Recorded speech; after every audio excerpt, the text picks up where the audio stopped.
Aku, Bram, dan Rifki adalah sahabat sejati. Dari SD kami selalu bersama, bahkan kami berkuliah di kampus yang sama.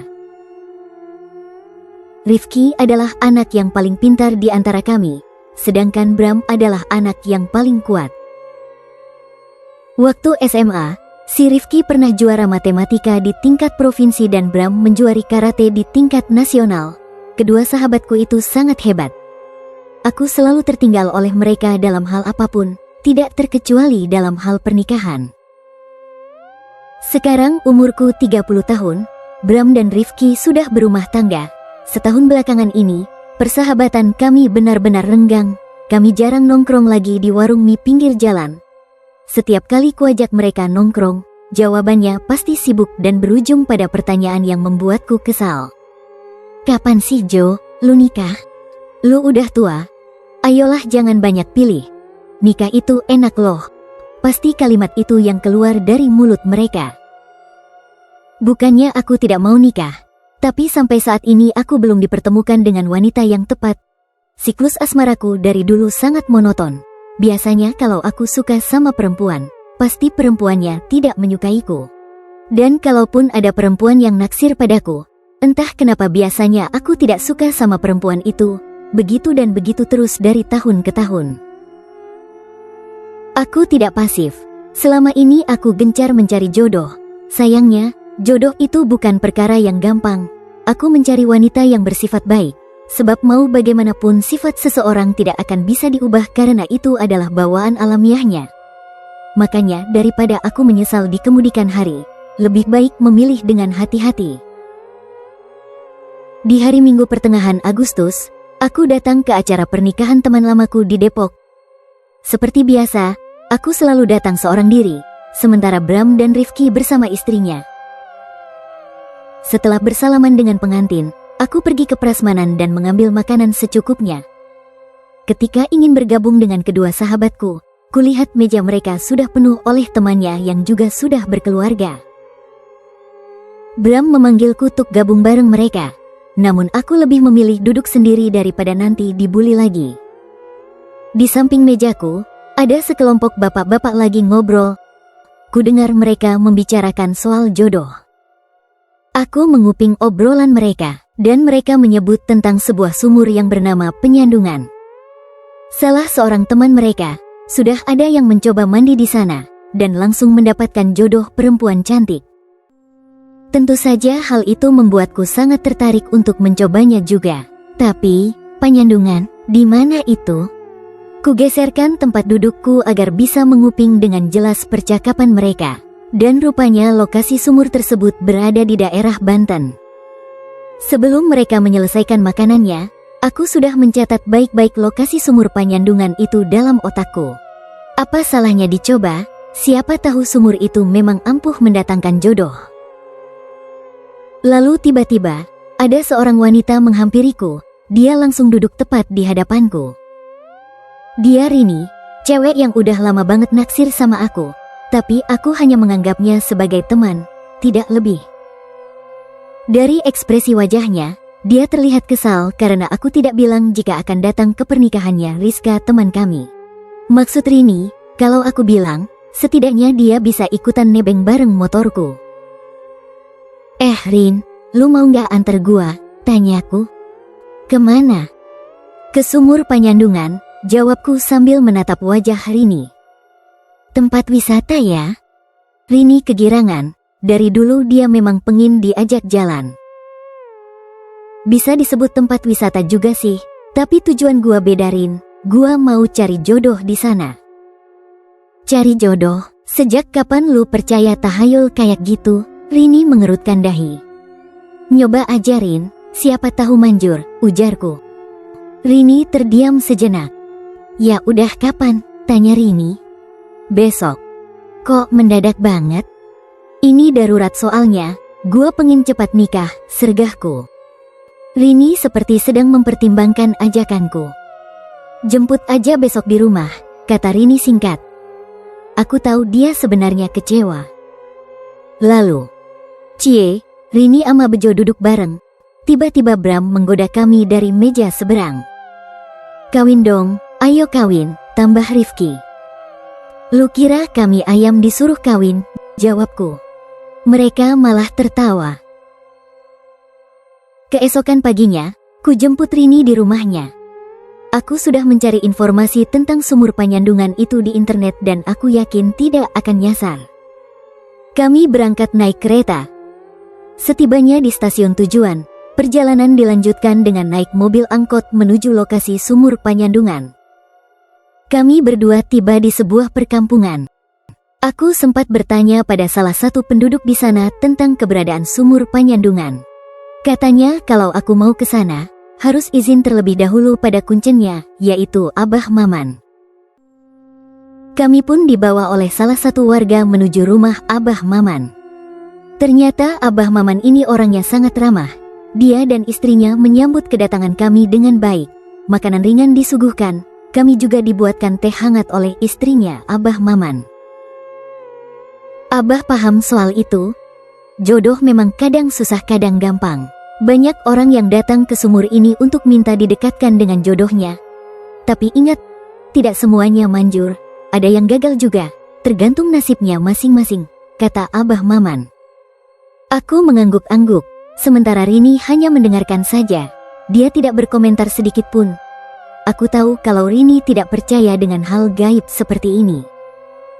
Apa yang harus saya lakukan, Bah? Tanyaku. Nanti jam 1 malam Abah antar kamu ke sumur itu. Kamu harus mandi di sana. Sekalian nanti kita sajenan, ujar Abah. Aku begadang sampai jam 1 malam, sementara Rini sudah tidur dengan nyenyak. Sengaja tidak kubangunkan, kasihan Rini pasti capek. Biar aku saja dan Abah Maman yang pergi ke sumur Panyandungan. Jam 1 malam kami berangkat ke sumur Panyandungan. Lokasinya ada di belakang kampung. Kami melintasi perkebunan kopi milik warga. Tidak ada lampu di sepanjang jalan menuju sumur. Kami menggunakan senter sebagai penerang jalan. Ada hal mengerikan yang aku tahu dari internet tentang sumur Panyandungan. Ternyata lokasi sumur itu bersebelahan dengan pemakaman umum. Setibanya di sumur, aku disuruh buka baju. Abah Maman duduk sila di belakangku sambil berkomat kamit membaca mantra. Tidak lama kemudian, dari kejauhan kulihat seorang perempuan mengenakan kebaya putih berdiri di antara pohon-pohon kopi. Perempuan itu memandangiku dengan tatapan datar. Siapa dia? Bah, ada cewek tuh, kataku. Abah Maman tidak menjawab, dia sangat hikmat membaca mantra. Semakin lama kuperhatikan, tatapan perempuan itu semakin menakutkan. Aku lalu menunduk, bulu kudukku merinding. Lalu dari genangan air sumur, kulihat 3 bayangan lelaki sedang berdiri di belakangku. Namun saat menoleh ke belakang, aku tidak melihat siapapun kecuali Abah Maman. Aku kembali mendongak ke arah pohon kopi. Wanita yang tadi berdiri di kejauhan, sekarang malah semakin dekat denganku. Dia berdiri di seberang sumur, memperhatikanku dengan tatapannya yang datar. Bah, itu siapa? Tanyaku lagi. Tapi Abah Maman tidak menjawab. Kedua matanya masih terpejam sambil membaca mantra. Bejo, ngapain di sini? Pulang, nak. Sayup-sayupku dengar suara wanita memanggil namaku. Aku sangat kenal suara itu. Ya, tidak salah lagi, itu adalah suara almarhum ibuku. Aku mencari sumber suara wanita tersebut. Itu jelas sekali suara ibu, padahal ibuku sudah meninggal 5 tahun lalu. Kulihat Abah Maman membuka matanya. Ia mendekati wanita misterius yang masih berdiri di seberang sumur. Kemudian Abah Maman berlutut sambil menunduk di hadapan wanita tersebut. Aku tidak mendengar jelas percakapan mereka. Yang kulihat Abah Maman mengangguk-angguk seakan sedang mengiyakan perintah wanita misterius itu. Tak lama kemudian Abah Maman berdiri lalu dia menghampiriku. Wajahnya begitu tenang, seolah memberitahuku kalau semuanya akan baik-baik saja. Dia menyuruhku jongkok di depan sumur. Kemudian Abah Maman meraih gayung batok yang mengambang di permukaan sumur. Aku sempat menoleh pada wanita misterius itu. Dan ajaibnya dia sudah menghilang entah kemana. Bah, wanita tadi siapa? Tanyaku. Dia nyai penunggu sumur ini. jawab Abah Maman sambil mengguyurkan air ke tubuhku. Aku menggigil, air sumur Panyandungan terasa sangat dingin. Penunggu sumur? Jadi wanita tadi setan dong Bah? Tanyaku. Gigiku bergemeletuk saking dinginnya. Bukan setan, tapi jin baik penunggu sumur Panyandungan. Abah Maman kembali mengguyurkan air ke tubuhku. Jujur saja, aku tidak tahu apa bedanya antara setan dan jin. Kuusap air yang membasahi wajahku. Bah, tadi ada suara almarhum ibuku. Ada apa ya? Tanyaku lagi. Di sini banyak dedemit. Kamu harus hati-hati. Jangan terpengaruh sama suara apapun termasuk yang menyerupai suara ibumu. Abah menasehatiku. Oh begitu ya Bah, kataku. Aku mendongak ke langit. Di atas sana bulan mengambang tenang memancarkan cahaya yang menyinari sumur Panyandungan. Iya Bejo. Sekali lagi Abah Maman mengguyurkan air ke seluruh tubuhku, membuatku semakin menggigil kedinginan. Bah, setelah ini apalagi prosesnya? Kamu harus berendam di sumur ini, kata Abah. Berapa lama Bah? Aku mendongak, menatap wajah Abah Maman. Sampai jam 5 pagi. Yang benar Bah? Tanyaku terkejut mendengar perkataannya. Iya. Nanti akan ada banyak godaan selama kamu berendam di sumur ini.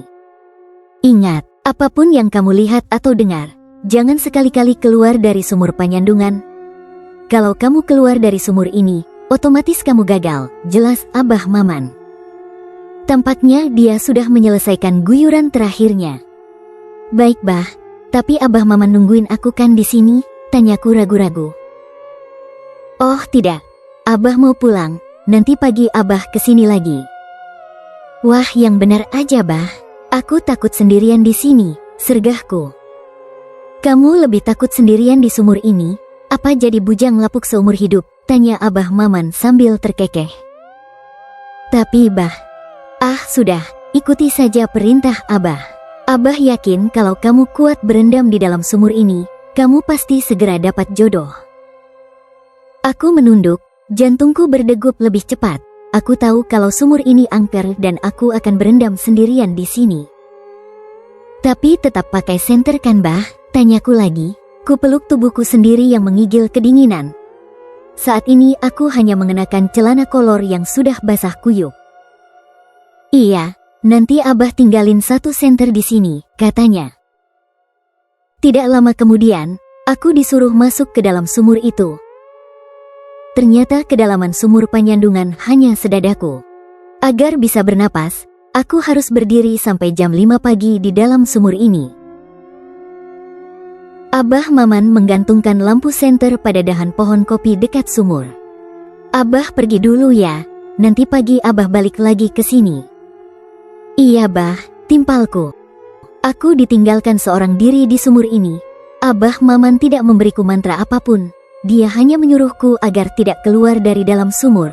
Ku coba memejamkan mata. Sebisa mungkin aku menahan dingin di sekujur tubuhku. Bejo, tiba-tiba terdengar suara lirih seorang wanita di hadapanku. Saat ku buka mata, ternyata ada Rini yang juga berendam di dalam sumur. Dia menatapku sambil tersenyum. Rini, ngapain di sini? Aku terheran-heran melihat Rini ada di hadapanku. Bejo, tolong aku. Tolong kenapa?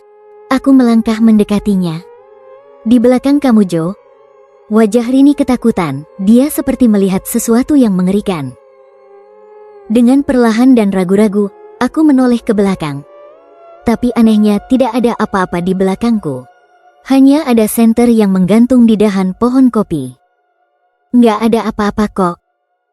Saat aku kembali membalikkan badan, kulihat wajah Rini rata semua. Yang terlihat hanya permukaan kulit. Aku menahan diri untuk tidak keluar dari dalam sumur itu.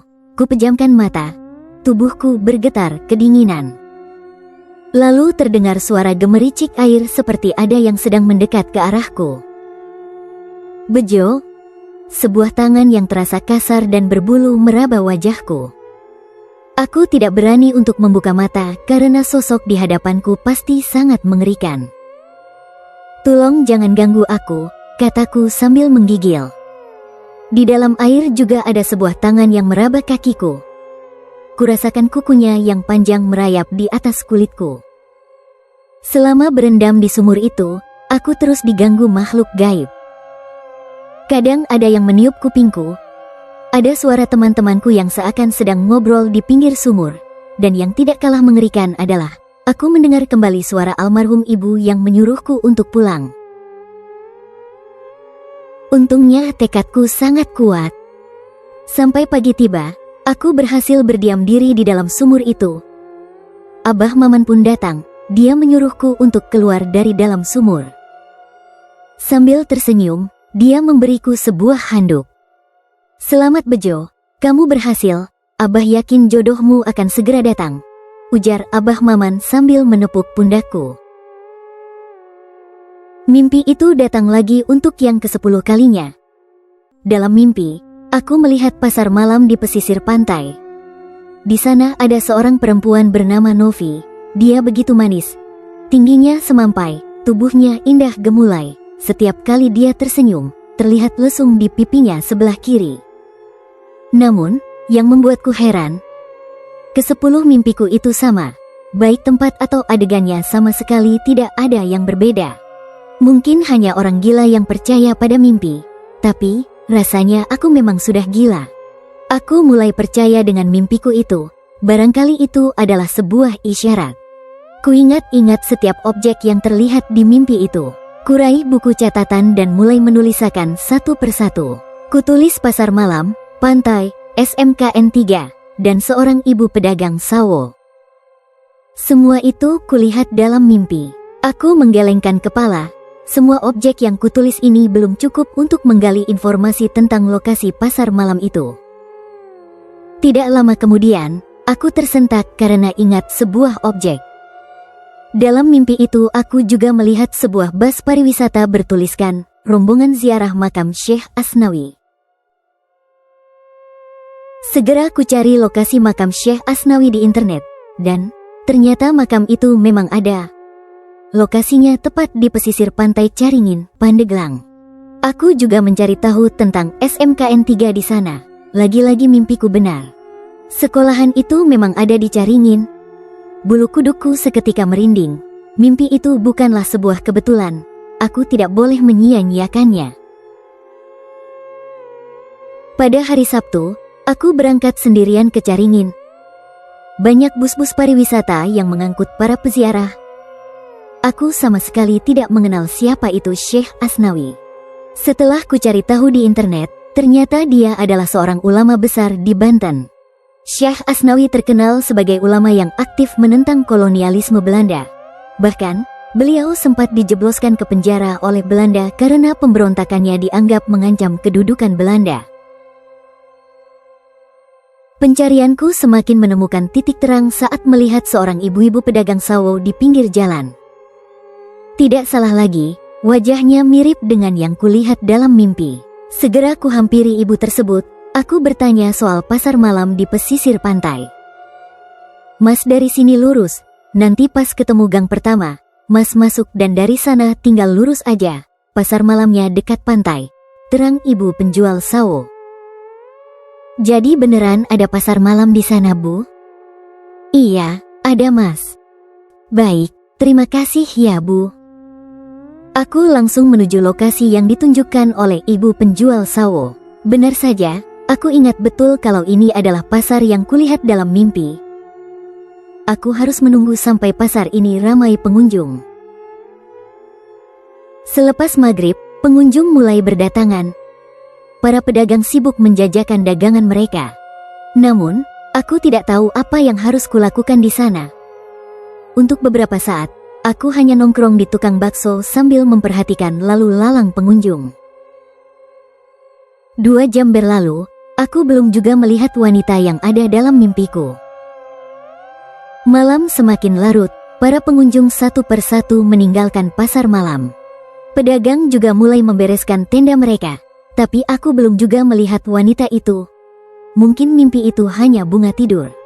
Aku memutuskan untuk pergi dari pasar malam itu dan mencari penginapan terdekat.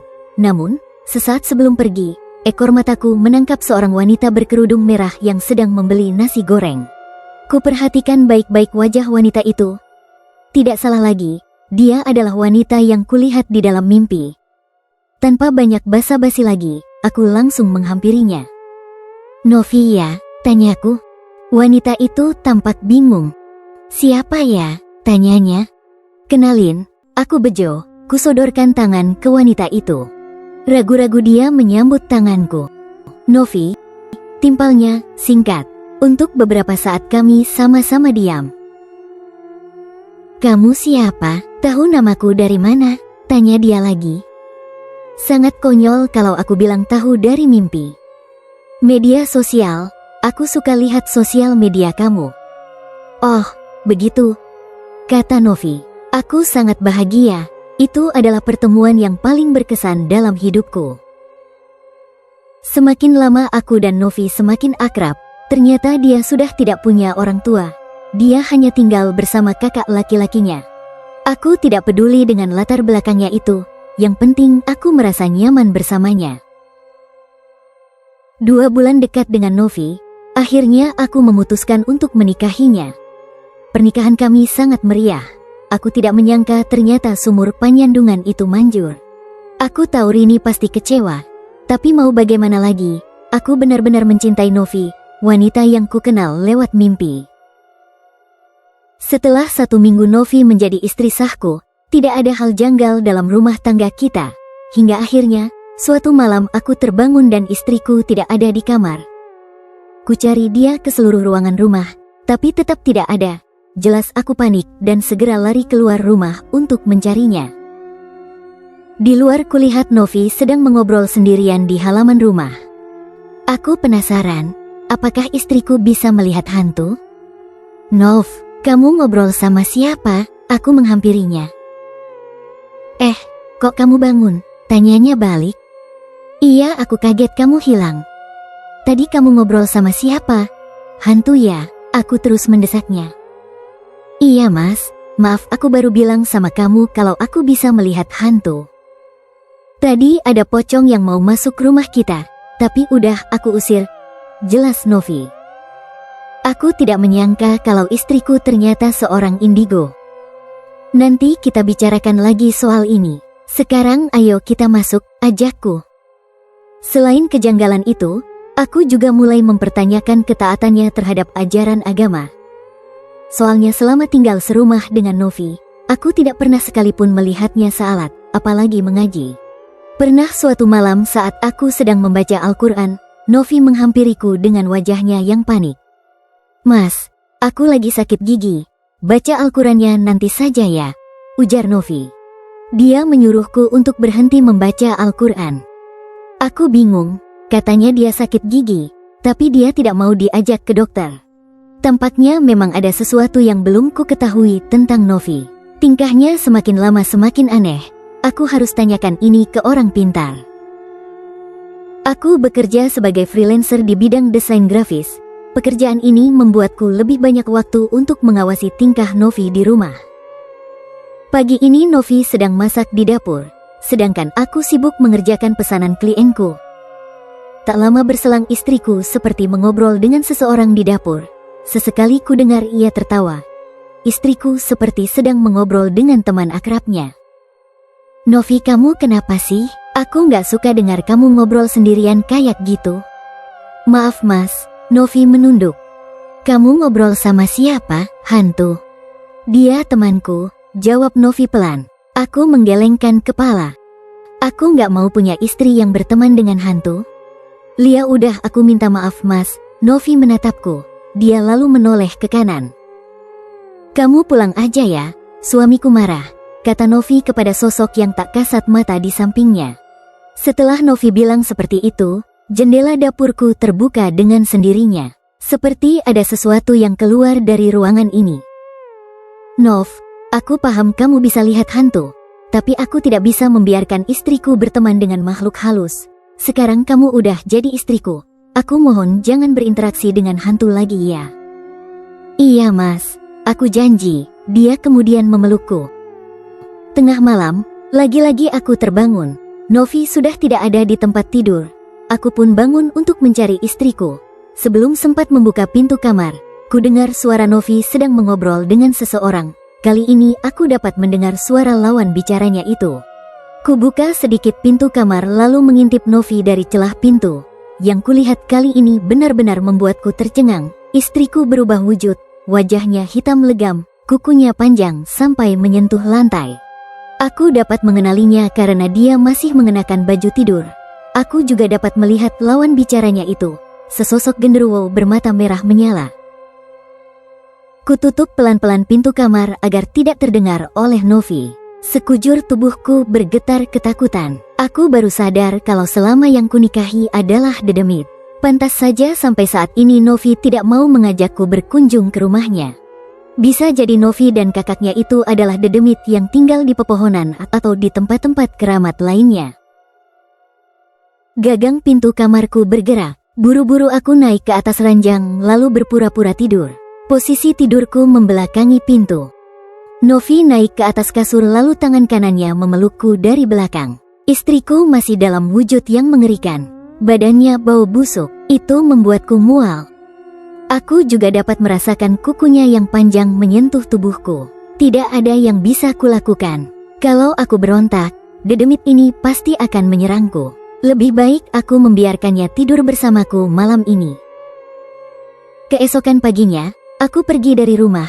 Aku bilang ke Novi kalau sedang ada urusan dengan klien. Jelas aku membohonginya, padahal aku pergi ke orang pintar untuk berkonsultasi soal ini. Bram yang memberitahuku soal dukun itu. Dulu gua pernah kesana pas adik gua ketempelan setan. Sekarang dia udah sembuh. Lu jangan dulu berpikir negatif sama Novi. Kali aja dia emang ketempelan makhluk halus. Begitu kata Bram dari seberang telepon. Iya Bram, semoga aja istri gua bukan setan. Setibanya di rumah dukun, aku disambut dengan ramah. Dukun itu bernama Ki Handoko. Penampilan Ki Handoko sekali tidak mencerminkan seorang dukun. Dia mengenakan celana pendek dan kaos oblong warna putih. Tampaknya Ki Handoko tinggal sendirian di rumah ini. Ia menyuguhkan air putih dan pisang goreng yang terlihat sudah lembek dan tidak menarik. Istrimu itu adalah Dedemit sumur penyandungan. Dia Dedemit perempuan yang umurnya sudah mencapai 3000 tahun, tapi tidak kunjung menikah. Tidak ada satupun jin yang mau menikahinya. Kalau istilah manusia, dia itu perawan tua. Tampaknya ada yang sengaja menjodohkanmu dengan Dedemit itu, jelas Ki Handoko. Sialan, jangan-jangan ini perbuatan Abah Maman. Ya, bisa jadi ulah manusia, kata Ki Handoko. Terus apa yang harus saya lakukan, Ki? Ceraikan istrimu, suruh dia kembali ke alamnya. Tapi aku sudah menyetubuhinya dan kalau dia hamil bagaimana? Tanyaku lagi. Anakmu akan menjadi setengah manusia dan setengah jin. Jujur saja, setelah mendengar perkataan Ki Handoko, aku langsung berharap si Novi ini tidak hamil. Aku tidak bisa membayangkan bagaimana jadinya punya anak yang bisa hidup di dua alam. Nanti setelah kau ceraikan istrimu, taburkan garam ini di sekeliling rumahmu biar dia tidak berani datang kembali ke rumah. Ki Handoko menyodorkan sebuah plastik hitam yang berisi garam. Baik Ki, setelah menerima garam itu, aku langsung pamit pulang. Aku tidak sabar ingin segera menceraikan Novi. Tidak dapat dipungkiri, aku memang masih mencintainya sebagai sosok Novi yang manis. Tapi, aku tidak bisa berumah tangga dengan Dedemit seperti Novi. Setibanya di rumah, kudapati Novi sedang menangis di kamar. Mungkin saja dia sudah tahu kalau aku akan menceraikannya. Dia duduk memeluk dengkulnya sambil tertunduk. Perlahan aku mendekatinya. Mau bagaimanapun Novi adalah Demit yang harus tetap kuwaspadai.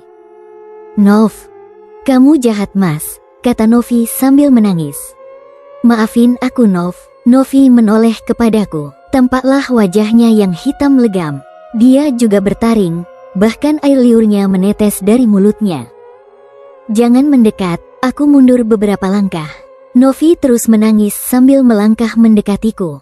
Dengan cekatan kurogoh plastik berisi garam. Novi, mulai hari ini aku menceraikanmu. Tak lama setelah mendengar perkataanku, tubuh Novi seketika membesar. Bulu-bulu tebal dan hitam tumbuh dengan cepat di sekujur tubuhnya. Kini tingginya 2 kali lipat dariku. Matanya merah menyala. Segera kulemparkan garam pemberian Ki Handoko ke sosok demit itu. Seketika Novi berteriak kesakitan lalu menghilang begitu saja. Walau wujudnya sudah tak terlihat, aku masih dapat mendengar suara Novi yang meminta tolong. Kutaburkan butiran garam di sekeliling rumah agar demit itu tidak kembali lagi. Setelah menceraikan Novi, hatiku lega. Garam itu benar-benar manjur. Novi tidak berani datang lagi ke rumah ini. Tapi di hari kedua setelah perceraian, aku kembali mendapat masalah. Tengah malam ketika sedang asyik menonton televisi, ada seseorang mengetuk pintu rumahku. Siapa sih malam-malam gini yang bertamu, gerutuku seorang diri. Jelas saja aku kesal. Aku terkejut saat mendapati seorang bayi di depan pintu rumahku. Bayi itu diletakkan di dalam kardus. Tangannya bergerak-gerak menandakan kalau bayi itu masih hidup. Aku bingung, ini bayi siapa dan dari mana datangnya? Mas, bayi-bayi kita sudah lahir, teriak Novi dari kejauhan. Dia berdiri di luar gerbang rumah. Bayi-bayi, aku mengerutkan dahi. Tak lama kemudian di sekeliling Novi ada banyak bayi yang melayang. Jumlahnya banyak sekali, mungkin 100 atau mungkin saja lebih dari itu. Aku melahirkan 301 bayi, Mas, dan hanya satu yang berwujud manusia. Aku titip satu anak ini ke kamu. Ya, tolong jaga dengan baik. Novi tersenyum lagi. Dia kemudian pergi begitu saja. Aku tidak menyangka bakal punya anak sebanyak itu. Dan, sekarang mau kuapakan anakku ini? Mana bisa aku mengurus bayi sendirian? Oh ya, aku tidak perlu mengurusnya. Nanti biar babysitter yang mengurus bayi ini. Kubawa bayi dalam kardus itu masuk ke dalam rumah lalu kuletakkan di atas tempat tidur. Bayi itu bertelanjang badan, tapi dalam keadaan bersih. Ternyata dia perempuan. Aku harus segera menamainya. Kira-kira nama yang cocok apa ya? Claudia. Ya, ku namai dia Claudia. Biar agak modern dan tidak seperti namaku yang kurang bagus. Biar nanti anakku punya nama yang paling keren di antara teman-temannya. Anakku tumbuh dengan sehat. Aku tidak jadi membayar babysitter. Aku sendiri yang mengurusnya, biar kelak dia bisa akrab denganku. Novi kadang datang ke kamarku untuk menjenguk anaknya. Aku sering melihat ayunan Claudia bergerak sendiri. Tidak jarang popoknya sudah ada yang ganti. Padahal aku sama sekali belum menggantinya. Novi, istriku yang telah aku ceraikan, yang ternyata dedemit itu, selalu ada di rumah ini. Mungkin efek garam itu sudah hilang. Aku sengaja membiarkan Novi sesekali menjenguk anaknya asal tidak menggangguku saja. Walau aku tahu Novi sering mengunjungi Claudia, tapi Novi tidak mau menampakkan diri di hadapanku. Berbeda dengan anak-anakku di alam gaib, aku melihat mereka melalui CCTV. Sebanyak 300 anakku sering nongol di jendela kalau aku lagi tidur. Mereka lucu-lucu dan menggemaskan. Saat Claudia menginjak usia 6 tahun, aku pindah rumah ke pusat kota agar anakku bisa bersekolah di SDN favorit. Lebih dari itu, rumah ini juga menyimpan terlalu banyak kenangan bagiku. Aku harap Novi tidak mengikuti kami. Kalau Claudia sering berinteraksi dengan ibunya, aku takut dia jadi indigo. Semua barang sudah dikeluarkan dari rumah. Claudia mendekatiku. Dia memeluk boneka panda kesayangannya. Sesaat aku memperhatikan rumah itu, bayangan-bayangan tentang Novi kembali melintas di benakku. Aku melangkah masuk ke dalam rumah. Kurogoh spidol dari dalam saku celana lalu kutulis sebuah pesan untuk Novi di dinding. Novi, kami mau pindah rumah. Aku harap kamu tidak mengikuti kami. Biarkan Claudia tumbuh dewasa menjadi manusia seutuhnya. Aku juga titip 300 anakku padamu. Jaga mereka baik-baik ya. Aku sayang kamu, Nov.